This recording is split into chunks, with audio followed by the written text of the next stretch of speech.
Greetings and salutations, everyone, and welcome to, depending on wherever you may live or however you look at your clock, a middle of the night or early morning bonus upload. Before we jump into it, a couple links. As many of you know, I rely on Patreon, PayPal, channel membership, and the merch to help the channel to continue to grow and go. Links to Patreon, PayPal, and channel membership is in the description below. Merch displayed directly under the video. Also, Dogman Frightening Encounters, Volume 1 through 3, the audiobook versions. They were written and researched by Tom Lyons, narrated and produced by me, Jeff Nadolny. Those audiobooks are available on Audible, Amazon, and iTunes, links to which are also in the description as well. And finally, last but definitely not least, if you'd really like to help support this channel to continue to grow and go, simply subscribe. It doesn't cost a cent. Click that like button. It takes half a second. If you don't want to miss out on any of the informative uploads I put out daily, click that bell icon, and folks, please leave a comment. Why? Well, because all these things really do help the channel to continue to grow and go. And yes, folks, they do matter. Now, everyone, I have taken far too much of your time. Let's jump into this middle of the night or early morning bonus upload, shall we? Today's first part of the upload.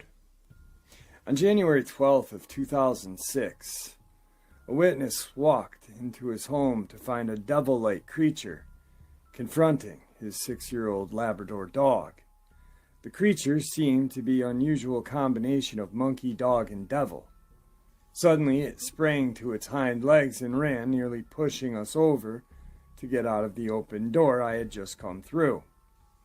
This creature had long fangs, a monkey-like tail, extremely bright, glowing eyes.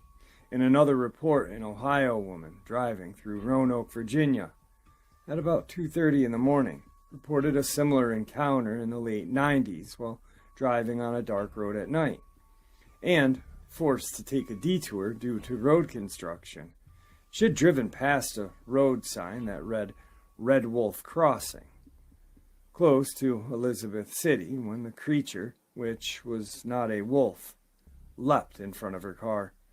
The creature was all black with very short, sleek fur, pointed ears with a long, thin tail. She described it as cat-like, and yet not like any cat she'd ever seen. The snout was flatter than a dog's and more like a cat. The creature was very tall because she saw it when it was standing on its hind legs, and it was well over 6 feet. She indicated its torso looked very much like that of a very thin human, and its head resembled a large monkey, but with a pointy beard. However, the creature's hind legs were like that of a wild cat or a dog. It was very muscular and thin. Later, the woman checked with the U.S. Game and Wildlife Department, who told her there was no black wolves in the area, but suggested she had seen a feral dog, feral meaning wild, or a wolf-dog hybrid.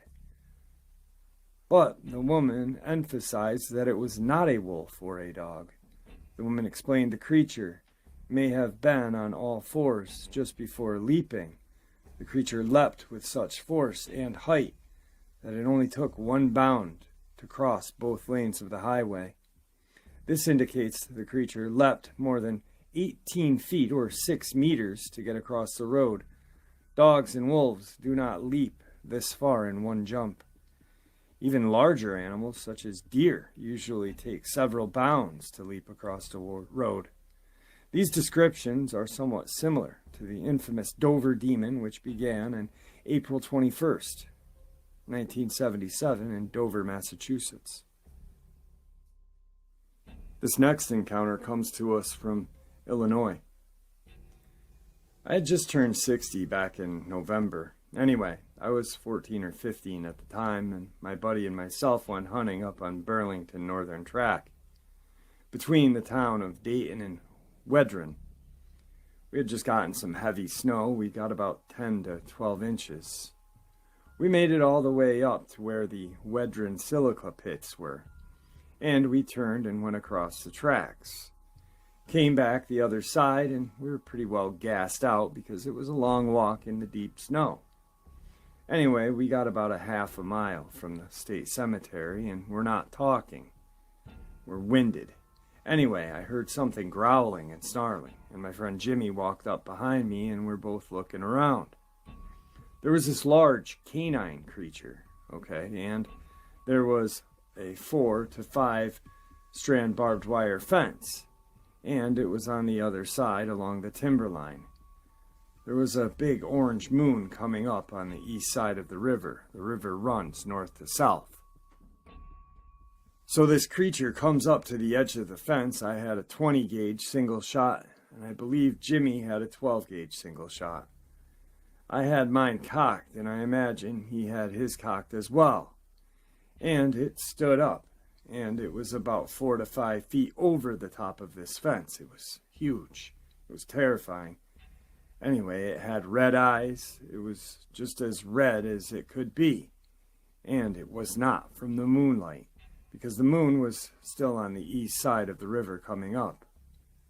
We took off, and we usually cut down the east side of the cemetery and went down through the woods back to Burlington North Track.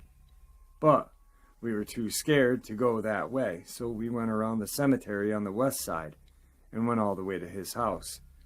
His dad and his buddies were down in the basement playing cards. We ran down there and told them what happened. Of course, they didn't believe us. We were so terrified. This will never leave my brain. Today's third encounter. Back in 1991, Hillsborough County, Florida, my mom, one of my cousins, and myself were coming back from a school concert. At the time, we lived in a rural part of the county.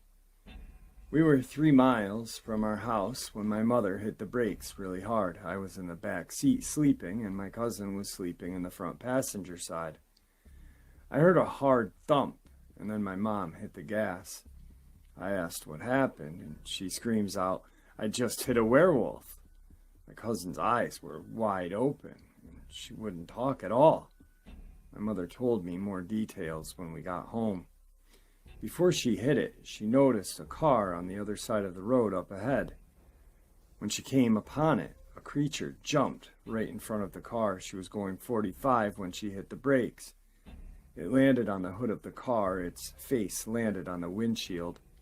It had black fur and red eyes and a long mouth, open to reveal a large set of teeth. Definitely not a guy in a suit. It pushed itself off the car, leaving claw marks. My mother told me that the last time there was one in the area was over 20 years ago. I believe this was in 2001. I worked maintenance between 10 p.m. to 4 a.m. For about a week, I heard weird sounds coming from the back of the building, which has thick brush. Not the typical animal sounds. One night, I heard a loud crash coming from the side entrance. I investigated to find a large garbage can was thrown on top of the roof and it had rolled off. I was thinking kids until I got a strong whiff of something nasty. It definitely was not trash. Then I was thinking skunk ape. I quickly picked up the trash and went back into the building. The next night I was traveling between the two buildings when a thick brush started shaking. I heard this animal making a horrible noise, like it was being choked. I ran into the lighted parking lot and turned around and saw a large humanoid shape appear out of the brush, and it went back in. A couple nights later, my mother was waiting to pick me up when she saw a large shape come in under the light on the side entrance. It suddenly noticed her and went back into the shadows. A week passed without incident. Again, my mother was waiting to pick me up when she heard a couple of dogs barking close by. She turned to see a large, hooded man walking behind the car. He ran across the parking lot on the side of the road. The dogs belonged to a couple at the trailer nearby. These dogs travel in packs of 4 to 5 and weigh between 60 and 90 pounds. They were running around the man, barking and snapping at him. One of the large dogs got a hold of his arm. Then my mother saw the man's face. It was not a man under the hood. A head of a black wolf became visible. The unearthly being shook and then threw the dog like a doll. The rest of the dogs ran for their lives. The hooded creature walked into the nearby woods. The next night was a full moon, and I heard this unearthly howl. We had never heard and saw it again. Now a housing project occupies the land where it once lived.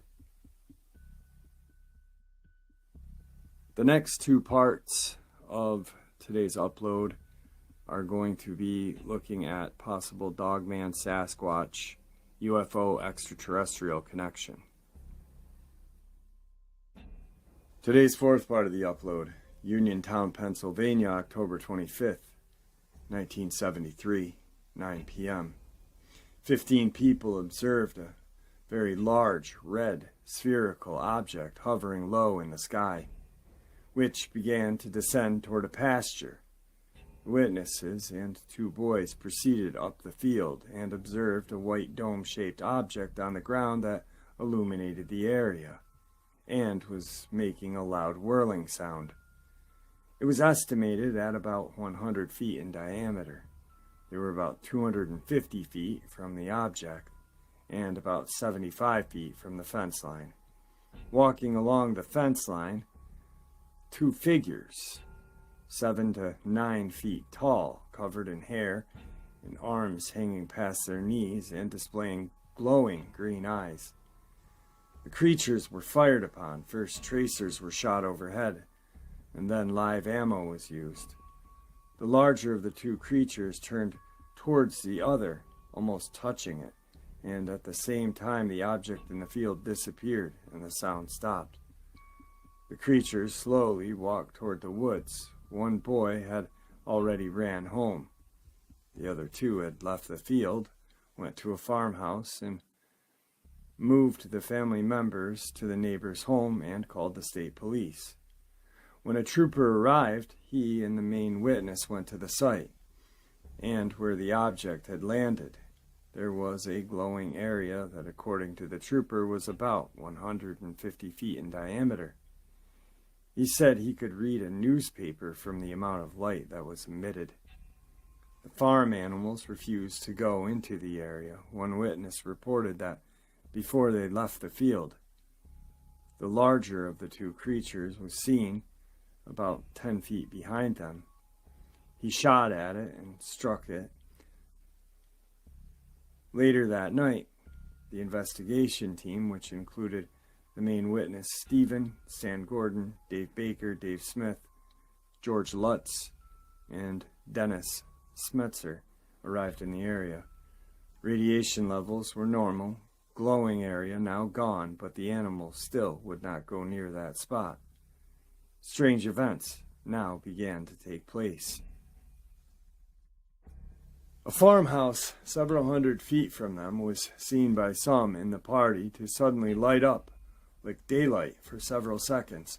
A bull in the field and a dog seemed unconcerned about the group and were looking into the woods. The main witness, a rather large individual, while being questioned, suddenly begins to growl, throwing his father and investigator, George Lutz, toward the ground.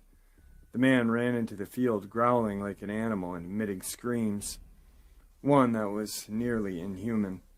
His own dog approached him as to attack, then runs off whimpering.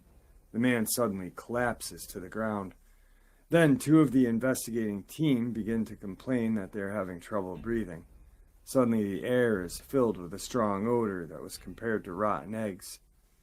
The man, as he came out of what happened, appeared to be almost in a trance-like state. He began talking about visions he saw about the end of the world. He claimed to have seen an evil specter, attired all in black. He had heard his name called from the woods. Smeltzer felt faint, and Dave Baker was lightheaded. Stan Gordon and Stephen smelled the sulfurous smell, and none of the surroundings or equipment could supply. Today's final part of the upload. A couple of years ago, I had been out with friends until about 1 in the morning. I was driving home the way I always go. I have a heavy foot, and I was enjoying an exciting drive on the empty roads. As I was coming up to a nice S-curve, I noticed what I thought to be a deer moving through the brush to my right, about to cross the road in front of me. I braked hard to avoid a collision, as the quote-unquote deer crossed the road in front of me. I was just clearing the bend and could see the road ahead. Immediately, I saw the glowing cashmere blue light brightly emanating from the masked face helmet of a tall man standing on the left side of the road. He, in quotations, must have stood 7 feet tall. The quotation deer ran up to the man and stopped directly in front of him. In the next seconds, my headlights fell directly on the pair, and I had slowed down to a speed about 15 to 20 miles an hour to avoid a collision and had a clear, direct view. The next second lasted an hour in my mind. The creature was similar to the deer in size and overall shape. It had dark brown-gray covering that I want to call fur, but was more leathery, I guess. It had the head similar to a dog with an elongated snout and short ears. It had the build of a greyhound with long ears supporting a small, slender frame. The legs were strange. They may have been bent backwards, but I couldn't be sure. I recall that it moved strangely as it crossed the road. It had no visible tail. The man was tall, as I said before, with a human build. He was wearing a black suit that had several tools and pockets, similar to something a Navy SEAL would wear during the nighttime ops. He was covered from head to toe, gloves, boots, mask, all connected. There was no flesh exposed, just like an astronaut's suit. He had a visor over his eyes that glowed a soft, velvety blue, brightly. The visor was rectangular, with rounded edges, and positioned to be consistent with the human anatomy.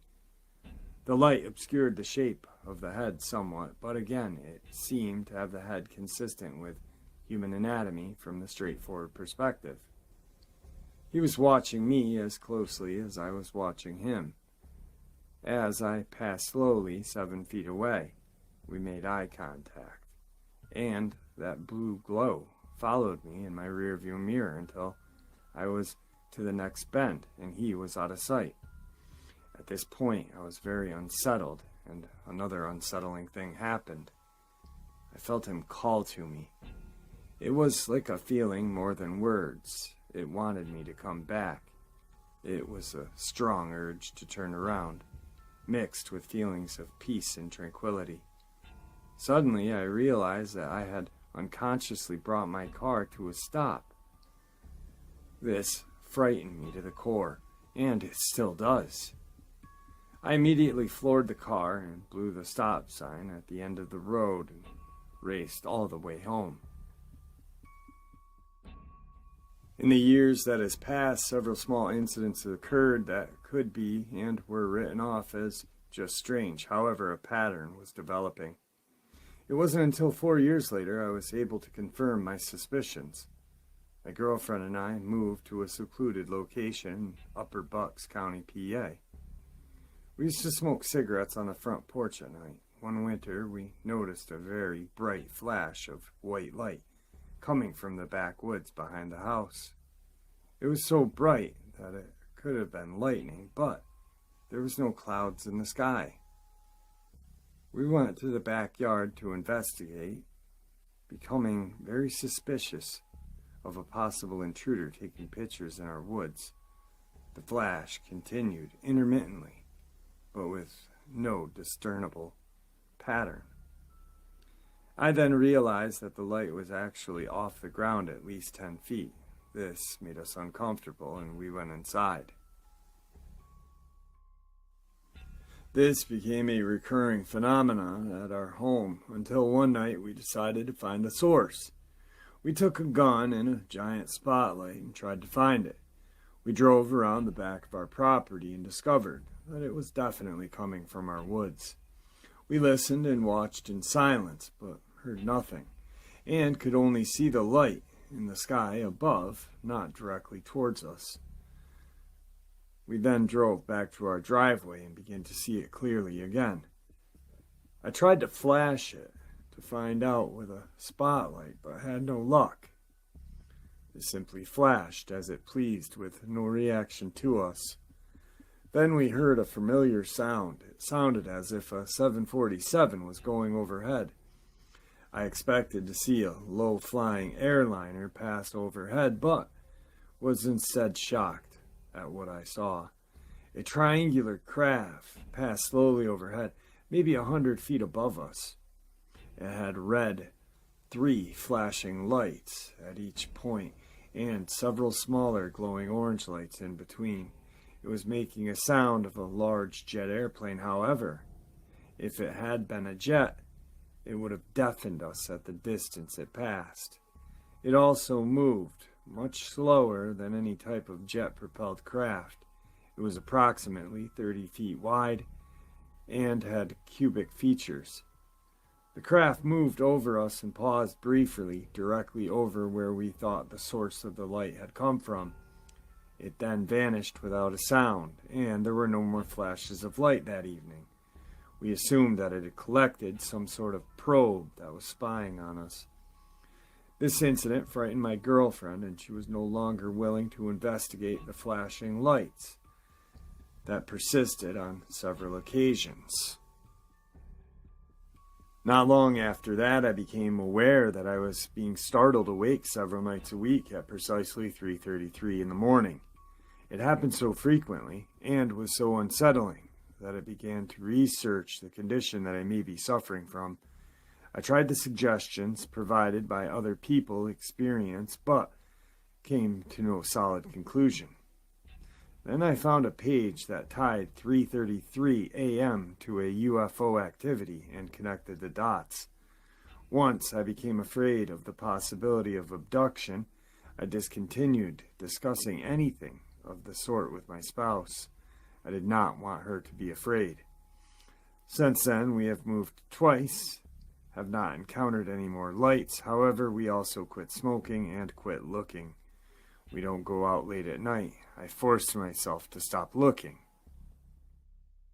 at the clock when I wake up at night. I also now use sleep-inducing drugs at night, and I can't remember my dreams anymore, which suits me just fine. I want to know if anyone else out there has seen this man or creature with a blue light, or are being monitored by flashing lights. They are not inconspicuous. I also need to know if my new daughter is safe. Is there any way to be safe? Will a secure bunker keep them out? Is there a possibility that these are non-violent, harmless watchers?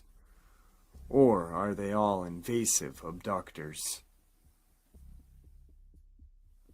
The craziest part of that last part of the upload was in the very beginning. And he was experiencing all of these crazy goings on, but he saw the creature in the beginning when it approached whatever that watcher thing was with the blue visor. And listen to how he explained the creature one more time. The creature was similar to a deer in size and overall shape. It had dark brown, gray covering that I want to call fur, but was more likely leathery. It had a head similar to a dog with an elongated snout and short ears. It had the build of a greyhound with long legs supporting a smaller, slender frame. The legs were strange. They may have been bent backwards, but I can't be sure. All right, folks, I hope you all enjoyed this early morning or middle of the night bonus upload as much as I enjoyed sharing it with you. I'd like to thank you all for supporting the channel. It is, after all, your support that helps this channel to continue to grow and go, and what gives people a place to share their experiences and theories judgment-free, just simply treated with the respect that we all deserve. Thank you.